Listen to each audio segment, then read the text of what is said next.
Yeah. Oh. So instead of doing all that corner cut, trying to finesse little areas with your clipper in the corner, instead of doing that, I find the exact spot I want to hit, and I come in with my blending shears and I'll point cut it out. Another thing too is the cutting blade is on the back side, it's beveled away from the scalp, so I can put this right on the skin, like I'm pushing this into my hand. I'm not cutting anything. Where that's helpful at, do you ever get those kids or those guys with that little V in their neck? And you're trying to fade that out, and you're like, damn it, no matter what you do, the sides will be balder, it'll be dark in the middle, and you can't ever blend that out the right way. I'll put this right on the skin and blend it right out. This is called the mastoid muscle, right? Behind the back of the ear is your mastoid. A lot of times there's a lot of guys that get divots in those little dark spots in the mastoid. They're hard to blend those out. Same thing, you're gonna try to stretch it and try to finesse it. I'll put this right on it, blend it right out. It takes me seconds. That's my 40T, parietal ridge or lower. My 14T, parietal ridge and up. How I use my 14T is this is grade 2 with colics, right?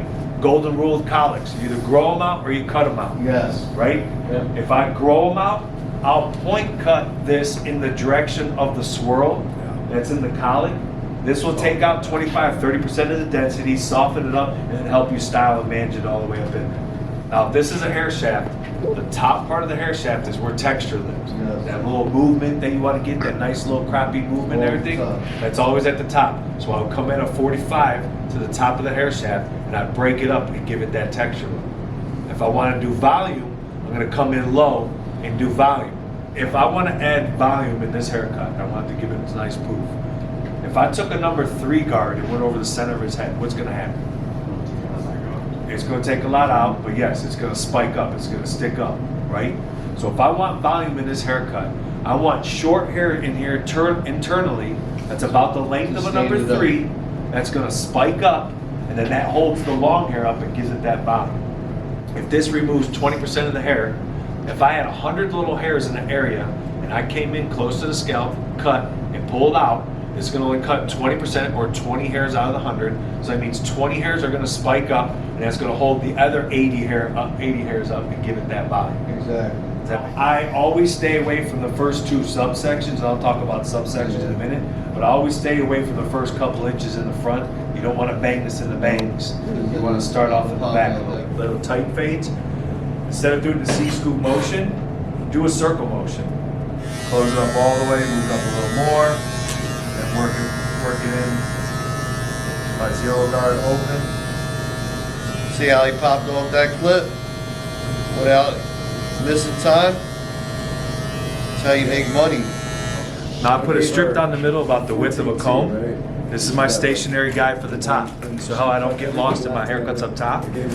Now, since we're doing a crop style haircut, we're combing it forward, I'm gonna slightly taper this to the back.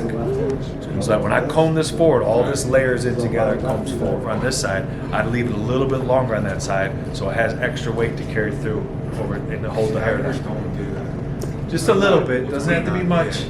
You're gonna want just a little bit. Too much off. I'll let those front ones kind of stay. So we're gonna kind of cut this much off.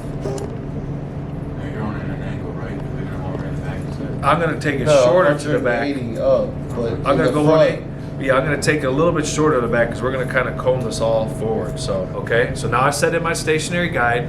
This is what I'm gonna use. So now I'll take these off. Okay. Now I'll comb this all forward. Okay. And now what I'm gonna do is I'm gonna do 5 vertical sections. 1, 2, 3, 4, and 5. Right? It's gonna look like this. 1, 2, 3, 4, and 5. Anything under my 4th and 5th sections of my clipper work. Yep. All right, so we're just going to go through these 5 vertical sections up top.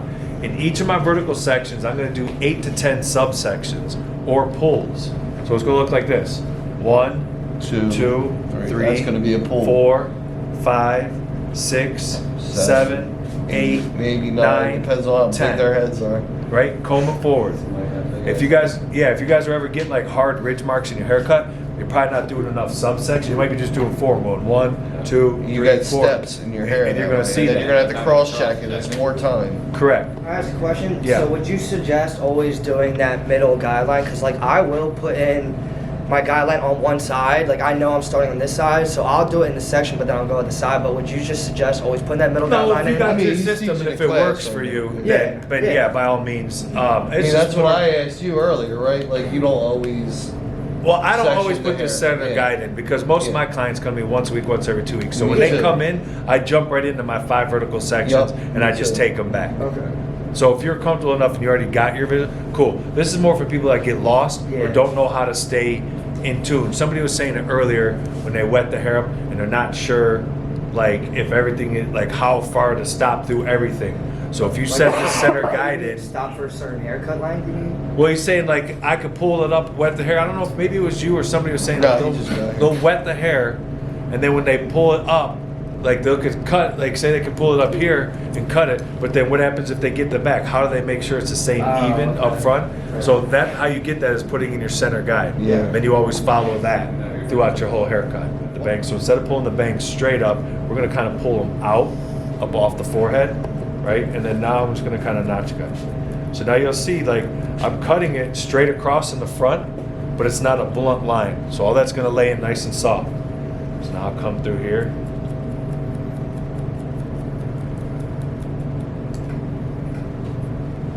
Cutting to my guide. I see where my guide's at, right? Yeah, I'm coming at a 45. See my guide. Cut to my guide.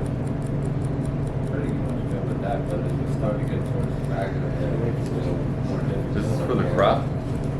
This is how I do all my cuts. So I haven't even started the crop part. Once I get through all this, I'm setting up the shape. Once I get through all this, that's when I'll start adding the texture. Yeah, I was just. Would you like point cut it then after your? Yeah, but I'm going to use a specific shear for that. That VT1. VT stands for visual texture. So I'm going to use that VT1 or your 13T, same thing. And then I'm going to kind of go in there and add that. So right now I just went through my middle section. All right, now I'm going to rock to the right. All right, now we're going to do the same thing.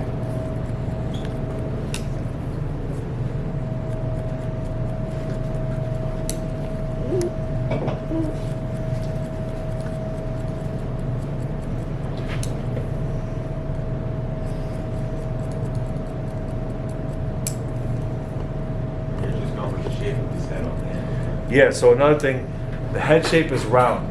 Yes, So we're going that's how I 180 always cut degrees it off the that way. head. If I take the hair here and then straighten it out, that's over directing. I don't want to do that. I want to go 180 degrees off the roundness of the head. That's pretty much for all styles too, right? Correct. The only Unless time you're like over-directing. doing when you're doing like a faux hawk is probably the only time you don't do that, right?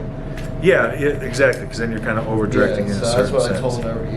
That's how I told him. Talk about the fence with posts. If I come in right here and cut this and pull that out, you see that little post of all the little short hairs in there? It's got these little long ones That's hanging gonna up. keep my hair That's the long. little short ones that's going to keep it spiked up. it's I gonna just keep want it to take it in closer to the scalp, about the length of like a number 3-ish. Like I can always see it, but it's like when it's explained to me, I'm like, what? Right? I don't know. When I see it, I'm like, ah, I got it. It's like a finger whip. Yeah. A triple knot and a flat top comb combined equal number 1. So when you come off That's the pretty top, cool. 180 degrees off the top, sides are 90 degrees, fading is 45 degrees. This is considered the spine of the comb. I want the hair to fall on the spine of the comb. I'm going to angle that at a 45 degree, and what falls out the spine of the comb is what we're cutting. So you see that? If I come in, scoop, 45 degree, that's what we're cutting. All right. We're going to keep that angle. We're just going to kind of work out this ledge. So when you're shaping it like that, will you always like 45 out, or do you ever like go in to shape the head? too? Depends. If you want it to be square, you put it towards the roof. Yeah. You, Or if I want- This is a 000, yeah.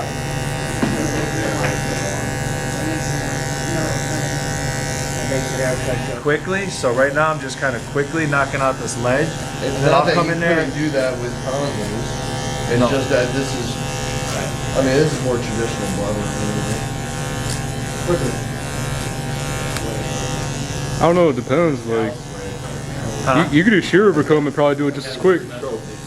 Yeah, if you got a good pair of shears like Hanzo's, yes. Yeah. If you Yeah. got a shitty pair of shears, no. Just sit there all Right. day and do it. I do a whole haircut like that. Yeah, I do a lot too. And then I'll kind of Like you said, you can't take percentages out. There's a lot of things you're limited when you're doing clipper over combs. Well, you're also blunt cutting it. Yes, blunt cutting everything. He said you're not cutting it with a chainsaw, you're cutting it with a samurai sword. He said that? Kevin said that's smart, bro. That's exactly what it is. Again, right here at the bottom, you see we got this little dark spot right here. So again, I can put this right on the scalp. See how I'm blending that right out? That's why they call that shit the eraser right there. Are you kidding me? You see how that blended that out? Where normally they leave little dark spots if I need to kind of come in and point that a little more. But that softened that little line up a lot. If you want to add me on Instagram, please do. It's Patrick_Loyal. They playing our song like it's 1994 every time we hit the road. My name's Patrick Loyal Burke. Got you cold as snow, I ain't scared to take you home, show you off.